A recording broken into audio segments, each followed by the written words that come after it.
Atau Ashifa ini langsung duduk di belakang bareng dengan Ade Sarah, sementara si Hafidz yang nyetir. Nah di sini agak samar-samar lah beritanya ya. Namun yang jelas ketika mereka berada di atas mobil, tiba-tiba Ashifa ini memulai pertengkaran dengan si Hafidz. Di saat itu cekcok lah mereka tentang hubungan. Ya nggak jelas sih apa yang diobrolin, namun di saat itu, yo geng, tekan tombol subscribe geng.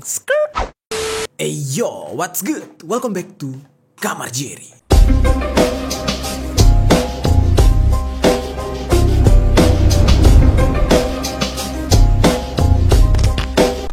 Geng, pada tahun 2014 pernah terjadi sebuah kasus pengwafatan seorang wanita muda yang jasadnya ditemukan di pinggir jalan tol. Kejadian ini sempat menghebohkan negara kita karena kasusnya yang tergolong cukup sadis namun disebabkan karena perihal sepele. Nama dari korbannya itu adalah Ade Sarah Angelina Suroto, yang mana Ade Sarah ini sempat menghilang selama 3 hari dan sampai pada akhirnya ditemukan dalam kondisi sudah tidak bernyawa. Kasus ini disebabkan gara-gara hubungan percintaan. Nah, gimana nih kronologi selengkapnya dari kasus ini? Langsung aja kita bahas di Permisi, peristiwa misteri dari berbagai sisi.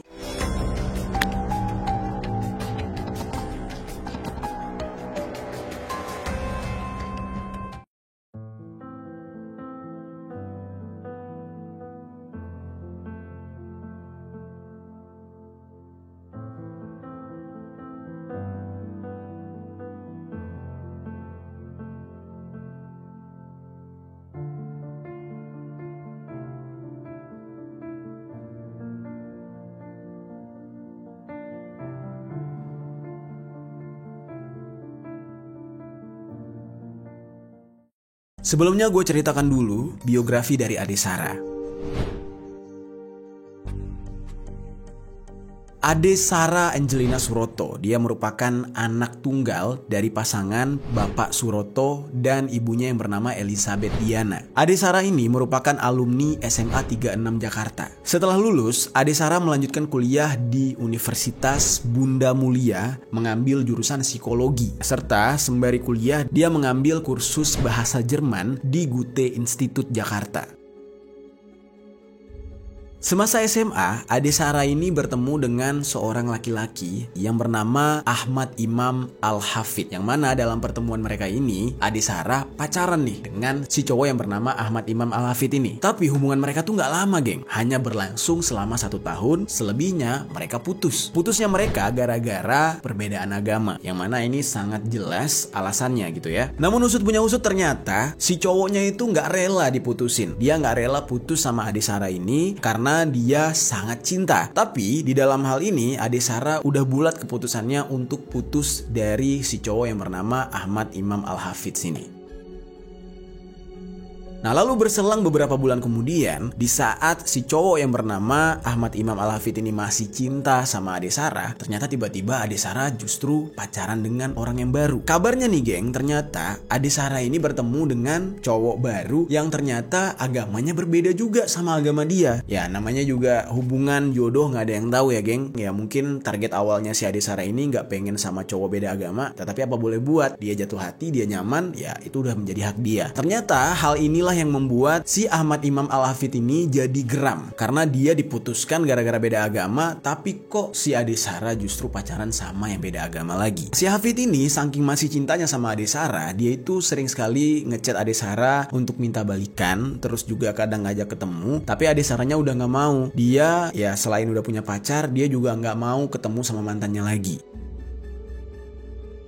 Lalu Hafidz ini tidak kunjung menyerah. Walaupun sebenarnya si Hafidz juga udah ketemu cewek baru yang merupakan alumni dari SMA mereka juga, SMA 36. Namanya itu adalah Ashifa Ramadhani. Jadi di dalam cerita ini, Hafidz ini sudah punya pacar, sementara Ade Sarah juga sudah punya pacar. Walaupun sudah punya pacar, ternyata ini tidak menyurutkan niat Hafidz untuk tetap pengen balikan sama si Ade Sarah nih geng. Nah, dia masih ngechat Ade Sarah berkali-kali. Jadi setiap hari tuh Ade Sarah tuh keganggu dengan si Hafidz ini nih. Padahal Padahal dia udah punya pacar nih si Asyifa Ramadhani. Dan bahkan saking dia brutalnya nih si cowok, si pacarnya yang bernama Asyifa Ramadhani ini sampai tahu gitu. Wah, ini cowok gue kok tiap hari ngechat mantannya nih. Emang gue kurang apa gitu. Nah, di saat itu Hafid ini malah tidak memperdulikan. Dia ya terserah dia lah, memang dia masih suka, masih cinta, mau gimana. Di sisi lain, Ade Sarah tuh sebenarnya sudah risih. Dia tuh kayak, aduh nggak bisa nih, lo harus move on dari gue. Tapi Hafid ini terus menerus mencoba untuk mendekati Ade Sarah lagi sampai ke level yang benar-benar mengganggu. Dia sempat maki-maki Ade Sarah di Twitter. Dia sempat mengancam akan membobol atau ngehack akunnya Ade Sarah. Pokoknya di situ dia benar-benar udah kayak spam gitu ya, udah kayak parasit gitu, benar-benar mengganggu kehidupan Ade Sarah.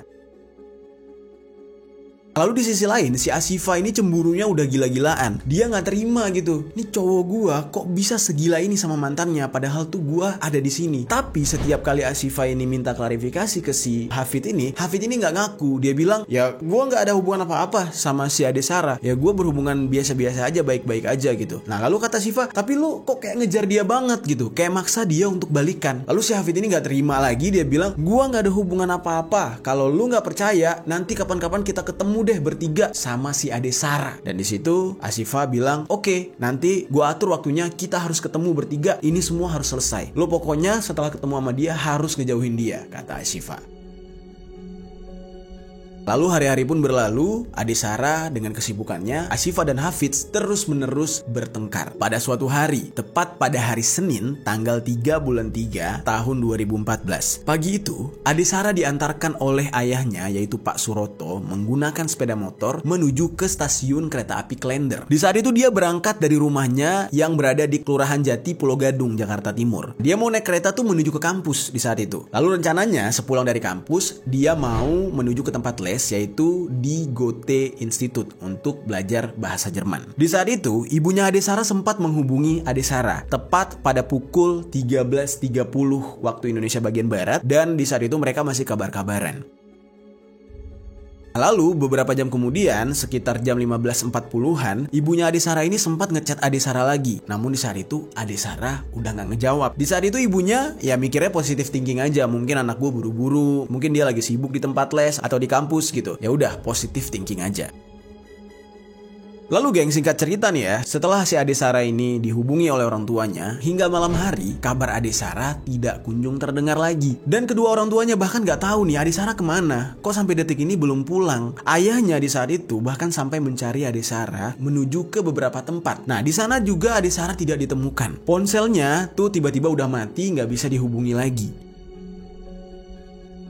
Nah lalu orang tuanya sempat menghubungi beberapa temannya, namun tidak ada satu teman pun yang mengetahui keberadaan Ade Sarah. Karena merasa panik, lalu orang tuanya itu melapor kepada pihak kepolisian tentang kehilangan si Ade Sarah ini. Sampai pada akhirnya 2 hari berlalu, Ade Sarah juga belum kunjung ditemukan. Gak ada kabar sama sekali, tidak ada teman-teman yang mengetahui, dan tidak ada teman yang memberitahu kepada orang tuanya kalau Ade Sarah pernah menghubungi salah satu dari mereka. Padahal sebenarnya Ade Sarah sempat tuh menghubungi salah satu temannya. Mungkin dalam kondisi ini temannya itu nggak ngeh gitu ya, Ade Sarah udah 2 hari nggak ada kabar. Akhirnya setelah 2 hari menunggu, pada Rabu malam tiba-tiba pihak kepolisian memberikan kabar kepada kedua orang tua Ade Sarah ini. Diteleponlah kedua orang tuanya ini. Di saat itu yang ngangkat telepon adalah ayahnya Ade Sarah. Pihak kepolisian mengatakan, kami menemukan anak bapak. Di saat itu ayahnya sangat bersyukur anaknya ketemu. Namun ternyata itu merupakan berita duka. Jadi pihak kepolisian mengatakan kalau anak bapak sudah meninggal dunia. Loh kok bisa?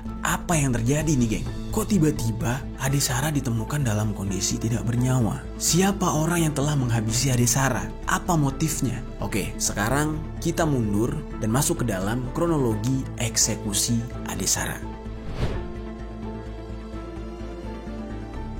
Oke, seperti yang gue ceritakan sebelumnya, ada satu pasangan yang merupakan mantannya Ade Sarah dengan pacar barunya, yaitu Hafid dan Asyifa Ramadhani. Pertengkaran mereka disebabkan karena satu orang, yaitu Ade Sarah. Karena mereka terus-menerus bertengkar dan Hafid ini gak terima gitu dituduh oleh Asyifa kalau dia punya hubungan dengan Ade Sarah, akhirnya dia menawarkan Asyifa untuk, yuk kita bertemu bertiga nih, kita lurusin biar selesai. Dan di saat itu Asyifa ditugaskan oleh Hafid, kamu aja aja yang hubungi Ade Sarah, lalu ajak dia nih biar ketemu kita. Karena kalau aku yang ngajak dia nggak akan mau, katanya. Akhirnya Ashifa mengiyakan. Dia menghubungi Ade Sarah berkali-kali. Dan Ade Sarah di saat itu ya merasa kayak Ashifa ini juga teman di saat mereka SMA. Karena kan sama-sama satu SMA. Walaupun dia tahu sebenarnya Ashifa ini tidak suka sama dia. Dia tahu Ashifa ini ya cemburu, jengkel sama dia karena ya Ade Sarah adalah mantan dari si Hafidz.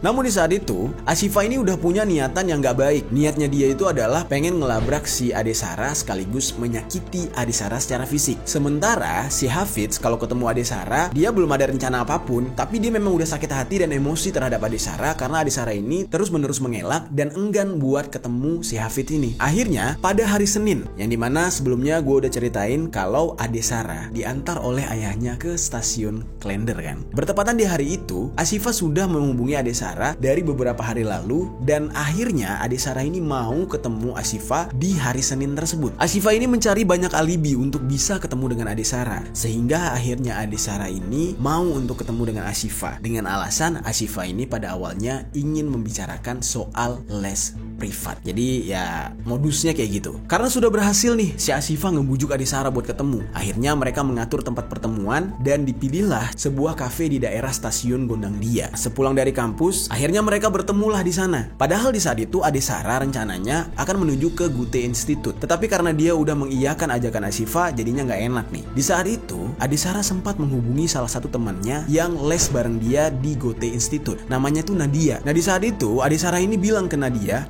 kayaknya gue bakal telat deh datang ke tempat les. Lalu Nadia nanya, kenapa? Nah di saat itu Ade Sarah bilang, gue pengen ketemu seseorang. Sebenarnya gue gak nyaman. Orang ini adalah pacarnya mantan gue. Jujur sebenarnya gue gak mau. Tetapi karena dia udah maksa, gue ikutin aja. Nah akhirnya Ade Sarah pun menuju ke kafe tersebut. Sesampainya di kafe, Ashifa belum datang. Beberapa saat kemudian barulah Ashifa terlihat menghampiri Ade Sarah. Ashifa terlihat sendiri, gak ada Hafidz di sana. Mereka sempat ngobrol dulu di sore hari itu, ngobrol beberapa hal gitu ya. Memang benar-benar membahas tentang ya les privat dan lain-lain. Di saat itu tiba-tiba obrolan Ashifa mengarah kepada hubungannya dengan Hafidz. Jadi hubungan Ashifa dengan Hafidz malah dicurhatin nih sama si Ashifa ke Ade Sarah. Di saat itu sebenarnya Ade Sarah kayak, gue gak mau denger, itu urusan lu gitu. Kenapa lu harus cerita tentang hubungan lu sama pacar lu yang sekarang yang merupakan mantan gue ke gue? Gue gak nyaman sebenarnya. Nah kurang lebih kayak gitu. Tapi Ashifa ini justru mengatakan kalau gak ada lagi orang yang paham tentang si Hafidz ini kecuali si Ade Sarah. Karena Ade Sarah sempat berpacaran ya setahun lah gitu ya. Jadi dia udah lumayan paham tentang sifat si Hafidz. Masuk akal alasan Ashifa. Dan di saat itu Ade Sarah ya mewajarkan lah Ashifa kenapa nanya ke dia. Lalu tiba-tiba Ashifa ini bilang, di depan ada Hafidz tuh di mobilnya dia, lu mau nggak bantuin gue? Terus Ade Sarah bilang, bantuin apa lagi? Lu bantuin dong bikin hubungan gue dan Hafidz jadi baik-baik aja. Gua nggak tahan dengan hubungan toksik dengan Hafidz ini. Di saat itu Ade Sarah makin ragu dan makin enggan lagi gitu. Dia awalnya menolak, wah gue nggak mau ikut campur, kata dia. Itu urusan kalian, itu hubungan kalian, kenapa gue harus dilibatkan? Ashifa sampai mohon-mohon ke Ade Sarah. Dia bilang, tolong dong kali ini aja bikin hubungan gue dengan Hafidz bisa langgeng. Ade Sarah berpikir di saat itu, kayaknya nggak ada salahnya nih ngebantu si Ashifa ini agar bisa baik dengan Hafidz dan menjalani hubungan mereka senormal-normalnya. Agar apa? Agar si Hafidz ini nggak ngehubungi Ade Sarah lagi. Jadilah di saat itu Ade Sarah mengiyakan. Tepat pada pukul 7 malam, di saat itu Hafidz berada di parkiran depan. Dia datang menggunakan mobilnya jenis Kia Visto, mobil kecil gitu ya, yang muat kayak 4 orang gitulah. Nah akhirnya mereka berdua masuk ke dalam mobil si Hafidz. Di saat itu beritanya samar-samar ya, entah Ashifa ini duduk di depan atau Ashifa ini langsung duduk di belakang bareng dengan Ade Sarah, sementara si Hafidz yang nyetir. Nah di sini agak samar-samar lah beritanya ya. Namun yang jelas ketika mereka berada di atas mobil, tiba-tiba Ashifa ini memulai pertengkaran dengan si Hafidz. Di saat itu cekcok lah mereka tentang hubungan. Ya nggak jelas sih apa yang diobrolin, namun di saat itu ya Ade Sarah ini sampai nggak nyaman gitu berada di tengah-tengah mereka. Ade Sarah ini sempat ngechat temannya lagi si Nadia. Dia bilang, wah gila mereka bertengkar, sumpah gue nggak nyaman banget. Ya kurang lebih kayak gitulah isi chatnya. Jadi kayak dia tuh nyesel gitu naik ke atas mobilnya si Hafidz ini.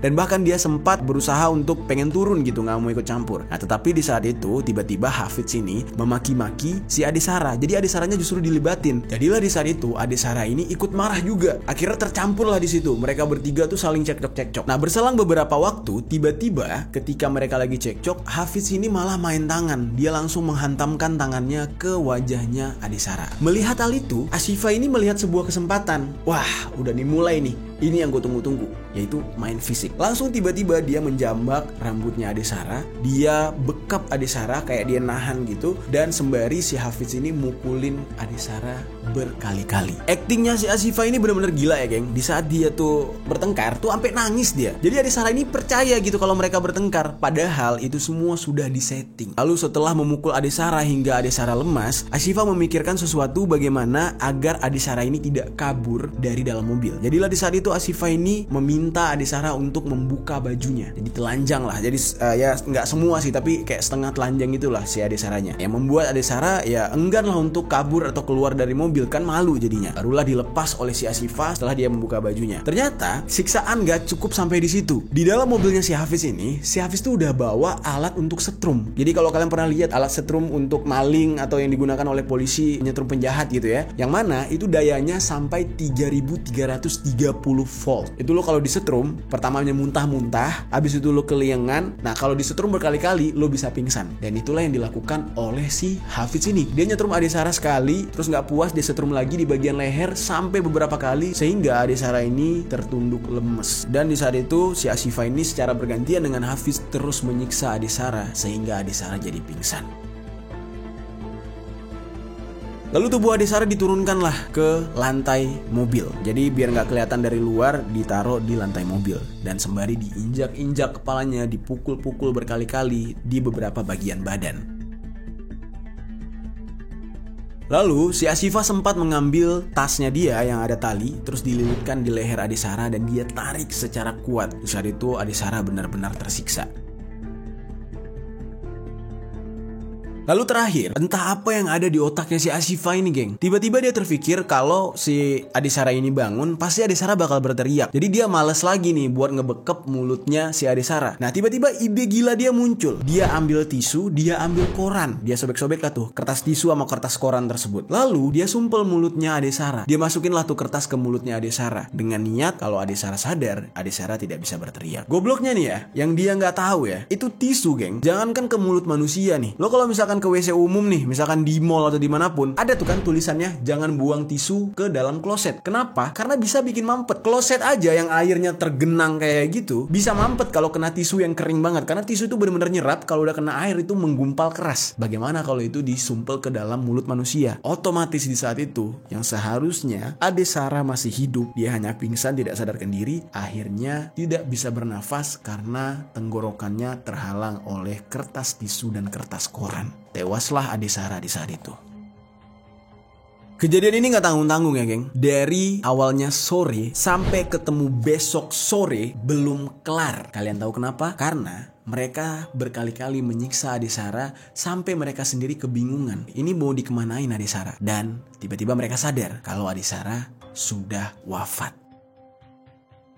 Nah lalu setelah menyadari kalau Ade Sarah ini sudah wafat, mereka membawa jasad Ade Sarah ini berkeliling kota Jakarta. Mereka berputar-putar di daerah Gondang Dia, Menteng, Cempaka Putih, Cawang, Taman Mini, lalu kembali lagi ke daerah Rawamangun. Jadi total mereka keliling itu ada 26 jam lah. Bayangin tuh, satu hari aja 24 jam. Mereka 26 jam keliling-keliling gak jelas membawa jasadnya Ade Sarah. Namun ada sebuah cerita yang cukup aneh ketika mereka membawa jasad Ade Sarah ini keliling kota Jakarta. Di saat itu nih geng, tiba-tiba mobilnya si Hafidz ini mogok. Dan itu terjadi pada pukul 12:30 dini hari. Jadi tengah malam banget tuh. Udah masuk ke tanggal 4 Maret. Mobilnya itu pertama kali mogok di depan apartemen ITC Kemayoran. Di saat itu Hafidz ini sempat mencari pertolongan dan dibantu oleh supir taksi. Jadi dijamper gitu loh, aki mobilnya dijamper, terisi, lalu bisa jalan lagi. Di saat itu supir taksinya belum sadar gitu ya, ada apa di dalam mobilnya si Hafidz ini.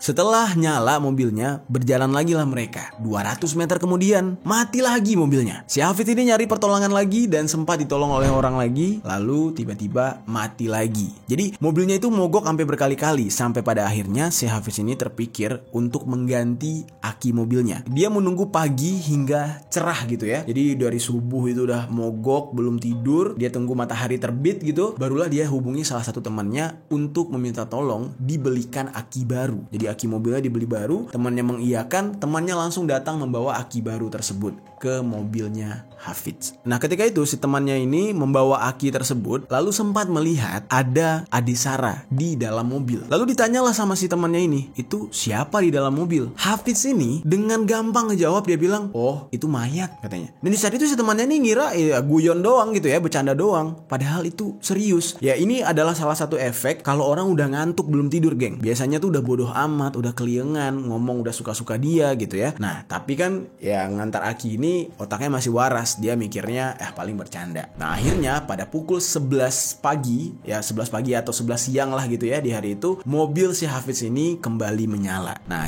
dia udah nyalain mobil, akinya udah baru, dia melanjutkan perjalanan lagi.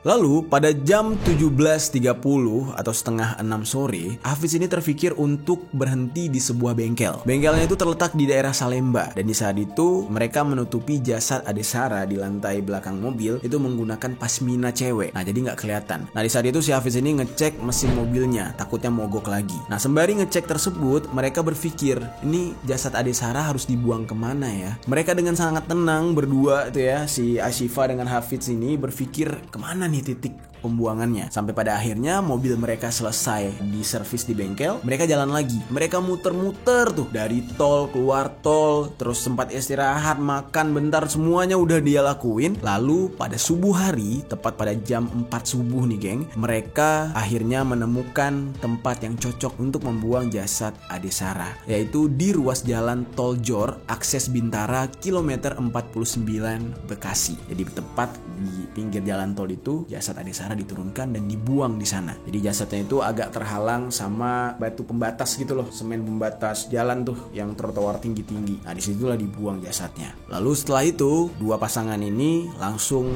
menuju ke rumah mereka masing-masing untuk pulang. Tibalah keesokan harinya, jasad Adisara di saat itu ya berarti dia sudah tewas 1,5 hari ya, hampir masuk 2 hari lah, kan udah 26 jam tambah besoknya lagi kan. Nah di saat itu ada seorang petugas derek jalan tol yang bernama Didin Hermansyah. Kejadiannya pada pukul 5 pagi, tiba-tiba dia melihat ada sosok jasad manusia yang awalnya dia kira itu manekin atau boneka. Karena pada pukul 5 pagi itu belum terlalu terang ya, jadi masih menuju terang, masih remang-remang gitu ya. Dan di saat itu dia melihat kalau tidak ada barang apapun di sekitar jasad tersebut. Jasadnya setengah telanjang lah. Karena rasa penasarannya dia, akhirnya dia berhenti nih, memarkirkan mobil dereknya di pinggir jalan tol. Lalu dia intip dekat-dekat, ternyata yang dia temukan jasad manusia beneran. Menurut kesaksian Pak Didin ini, dia melihat posisi dari jasad tersebut, kakinya terlentang ke jalan, kepalanya hampir menyentuh ke rumput pinggir jalan. Dan di saat itu jasad Adisara ini mengenakan pakaian warna putih dan celana hitam dengan kondisi wajahnya udah membiru, udah menghitam malah. Ya kurang lebih bisa dikatakan membusuk lah. Bahkan di saat itu kepala dari jasad tersebut sudah dilalerin, udah ada lalatnya gitu. Di saat itu Didin yang merasa kaget dan gemetar langsung balik ke mobilnya dan melaporkan temuan jasad tersebut kepada petugas kepolisian melalui radio sentral. Lalu tidak lama kemudian, sekitar 15 menitan, pihak kepolisian langsung datang ke TKP. Pihak kepolisian sesampainya di TKP langsung menutupi jasad tersebut menggunakan kain panjang. Nah lalu setelah itu langsung dievakuasi, jasad Adisara ini dibawa ke RSCM. Nah berselang beberapa saat kemudian, jasad Adisara ini akhirnya mulai teridentifikasi dari EKTP-nya dia serta adanya gelang Java Jazz Festival yang masih ada di tangannya, dan juga pengecekan sidik jari karena sidik jarinya memang masih sempurna. Berdasarkan hasil otopsi di RSCM, itu dinyatakan kalau Ade Sarah ini tewas bukan karena dipukul. Jadi dia itu tewas karena kehabisan nafas. Memang di beberapa tubuhnya itu didapati luka lebam dan mulai menghitam biru gitu ya. Sudah tercium bau rada amis dan busuk juga. Dan di saat itu ditemukan di dalam mulutnya beberapa kertas koran dan tisu yang tersumpal. Di saat itulah pihak kepolisian jadi bingung. Ini apaan? Kok bisa ada kasus kayak gini? Setelah mengidentifikasi jasad tersebut dan itu merupakan jasad Ade Sarah, pihak kepolisian langsung menghubungi orang tua Ade Sarah. Karena dari sebelumnya kan memang sudah ada laporan gitu ya, kehilangan orang yaitu Ade Sarah ini dilaporkan langsung oleh orang tuanya. Ketika ditelepon ya orang tua Ade Sarah, pihak kepolisian langsung bilang anak bapak sudah kami temukan. Namun mohon maaf, kami menemukan dia dalam kondisi sudah tidak bernyawa. Kemudian di saat itu meneteslah air mata ayahnya Ade Sarah. Nah, dia diminta oleh pihak kepolisian untuk datang ke RSCM. Nah, dia mematikan handphone dan dia menelpon istrinya. Di saat itu sambil menangis dia bilang ke istrinya, Mama di tempat kerja saja, jangan kemana-mana. Lalu istrinya penasaran, kenapa? Ada apa? Lalu dia tetap menekan istrinya, dia bilang, sudah jangan kemana-mana, tetap di tempat kerja. Sebentar lagi papa jemput. Anak kita sudah meninggal dunia. Di saat itu istrinya langsung menangis, gak bisa ngomong apa-apa, dan Pak Suroto ini langsung menjemput istrinya. Sesampainya di RSCM, dia langsung masuk ke dalam ruangan di tempat jasadnya Ade Sarah diotopsi. Nah, di saat itu Pak Suroto ini tidak bisa mengenali Ade Sarah lagi karena wajahnya sudah menghitam, sudah membiru, dan tercium bau busuk di sana. Penampilan Ade Sarah itu benar-benar acak-acakan. Rambutnya udah bekas dipotong, ya mungkin karena otopsi di saat itu ya. Dan bahkan sang ibu yang melahirkan dia itu tidak bisa mengenali anaknya lagi. Nah, sempat Pak Suroto ini meyakinkan dirinya dia kalau itu bukan anaknya. Bahkan dia sempat bilang gitu ke istrinya, Mah, ini bukan Sarah, katanya, bukan anak kita. Namun di saat itu ya Pak Suroto ini hanya sebatas ingin memperkuat dirinya aja. Semua ciri-ciri mulai dari identitas, terus ciri fisiknya gitu ya, dan juga beberapa pertanda kayak gelang Java Jazz gitu yang dia pakai itu merupakan milik Ade Sarah semua. Nah, lalu dilakukan tes sidik jari dan itu merupakan sidik jari Ade Sarah. Dan orang tuanya ini baru meyakini kalau itu Ade Sarah setelah melihat adanya bintik hitam di kaki Ade Sarah. Langsung dia bilang, iya ini anak saya. Dalam hal ini benar-benar menyedihkan ya geng. Gua jujur merinding banget gitu ya. Sedih banget melihat seorang ibu yang bahkan itu tidak bisa menyium anaknya sendiri, tidak bisa memeluk anaknya sendiri karena kondisinya sudah sangat mengenaskan. Bahkan dikatakan oleh ayahnya ya, ketika Ade Sarah ini dilihat itu bola matanya aja tuh udah 90% keluar. Bayangin tuh kayak gimana hancurnya. Lalu di saat itu kedua orang tuanya sudah mulai ikhlas.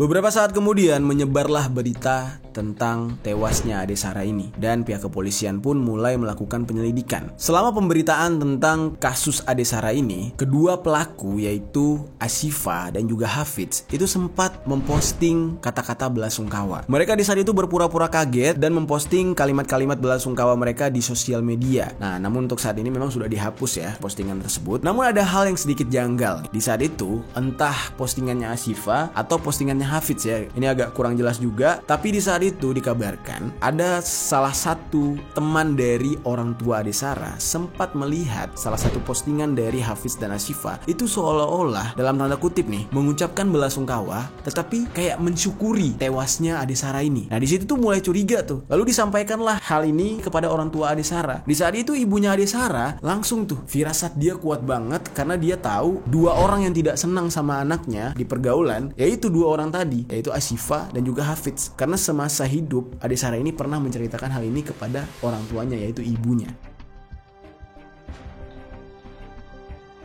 Lalu ketika banyak orang yang melayat ke rumahnya Ade Sarah, Hafidz itu juga datang ke sana untuk melayat. Nah, Hafidz datang ke rumah duka dan bertemu orang tua Ade Sarah. Dia sempat bersalaman dengan ibunya Ade Sarah. Nah, namun di saat itu ibunya Ade Sarah seperti memberikan sebuah clue kalau dia tidak suka dengan si Hafidz ini. Dia bersalaman sambil membuang muka dan Hafidz pun itu tidak berani melihat wajahnya Bu Elizabeth Diana ini. Nah, di saat itu Bu Elizabeth Diana ini sempat mengodekan kepada suaminya yaitu Pak Suroto kalau ini dia yang namanya Hafidz. Jadi dia sempat ngode kayak gitu tuh. Nah di saat itu langsung orang tuanya Ade Sarah ini menaruh curiga kepada si Hafidz. Langsung di saat itu Pak Suroto, ayahnya Ade Sarah, mengatur skenario bagaimana caranya Hafidz ini tidak pergi dari rumah duka atau rumah mereka tersebut.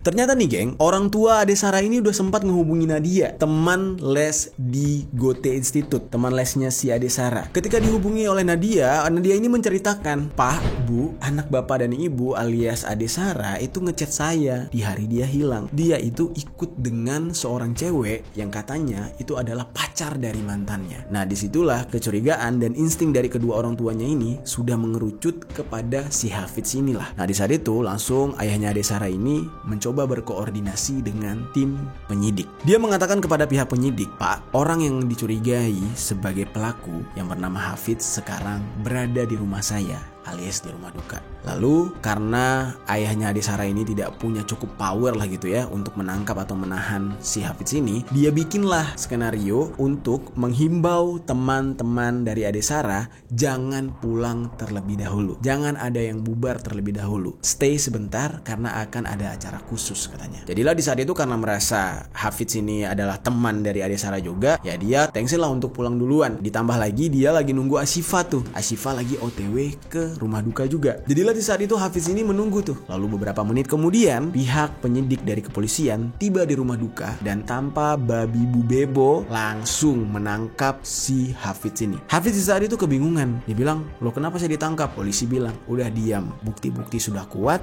ya jelaskan di kantor aja." Ditangkaplah Hafidz di saat itu dan teman-teman dari Ade Sarah mulai kaget dan geram. Mereka tahu kalau pelakunya Hafidz, mereka langsung kepikiran kepada Asyifa juga. Nah, namun di saat itu, pihak keluarga mengatakan kepada teman-teman Ade Sarah untuk jangan main kekerasan, biarkan hal ini diselesaikan oleh pihak kepolisian. Nah, sembari menunggu Asyifa datang, ayahnya ini memberikan arahan kepada teman-teman Ade Sarah yang datang melayat. Nah, di saat itu mereka paham, lalu beberapa saat kemudian, si pelaku kedua yaitu Asyifa tiba di rumah duka. Dan dia sempat bersalaman dengan ibunya Ade Sarah. Namun dia gak sadar di saat itu, raut wajah orang-orang yang ngelayat di rumah duka itu udah kenceng banget ngelihat dia. Tapi dia nggak tahu gitu ya kalau dia sedang ditunggu. Ketika bersalaman, ibunya Ade Sarah ini sempat dengan gemetar gitu mengusap pundak dari si Asyifa. Dan dia sambil dengan nada sedih dia bilang, "Nak, kamu ya pelakunya. Udah ngaku aja, tante nggak akan marah. Tante maafin kamu," katanya. Jadi saking baiknya gitu ya kedua orang tua dari Ade Sarah ini. Jujur gue merinding banget geng melihat kedua orang tua dari Ade Sarah ini secara ikhlas dan berbesar hati gitu ya. Nah namun di saat itu orang tua Ade Sarah aja tuh udah gemeter. Sementara si Asyifa sebagai si pelaku itu merasa kayak dia gak bersalah. Dia benar-benar menunjukkan ekspresi yang datar. Dia menunjukkan rasa yang ya gue gak ngapa-ngapain. Benar-benar tenang orangnya. Sampai orang tua Ade Sarah ini kebingungan. Gila ini cewek berdarah dingin. Nah lalu sesaat kemudian setelah dia bilang, "Ini apaan tante maksudnya?" kata si Asyifa, "Saya nggak tahu apa-apa." Nah barulah beberapa orang dari teman-teman Ade Sarah langsung memegang tangan Asyifa dan menyeret atau membawa Asyifa ke ruangan sebelah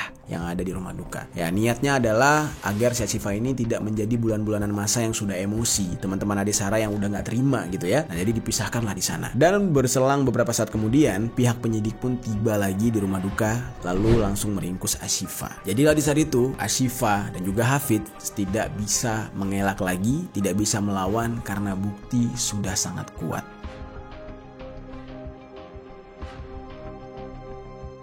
Namun yang membuat gua tambah merinding lagi nih geng, tersebarlah sebuah foto ketika dua pelaku ini ditangkap. Kalian bisa lihat raut wajah Asyifa saat difoto itu tersenyum kayak orang gak punya beban, kayak orang gak salah apapun. Dan hal ini benar-benar menggambarkan bagaimana psikopatnya dia dan bagaimana dia ini adalah seorang eksekutor berdarah dingin. Nah lalu mereka harus menghadapi persidangan. Nah lucunya selama persidangan antara Asyifa dan Hafidz itu memutuskan untuk putus. Goblok memang nih dua orang. Nah putuslah mereka, lalu mereka akhirnya dikenakan pasal 340 KUHP atas pembunuhan berencana. Mereka disidangkan pada tanggal 9 Desember tahun 2014 dan keduanya divonis kurungan penjara selama 20 tahun awalnya. Nah, lalu pada 9 Juli 2015 hukuman mereka dinaikkan lagi menjadi penjara seumur hidup setelah Mahkamah Agung mengabulkan permohonan kasasi dari jaksa. Dan vonis ini membuat kedua pelaku menjadi salah satu tersangka termuda yang pernah ada di Indonesia dengan vonis pidana seumur hidup. Sampai pingsan-pingsan dan nangis kejer dua-duanya. Jadi sampai detik ini kedua pelaku ini masih di dalam penjara menunggu ajal mereka tiba.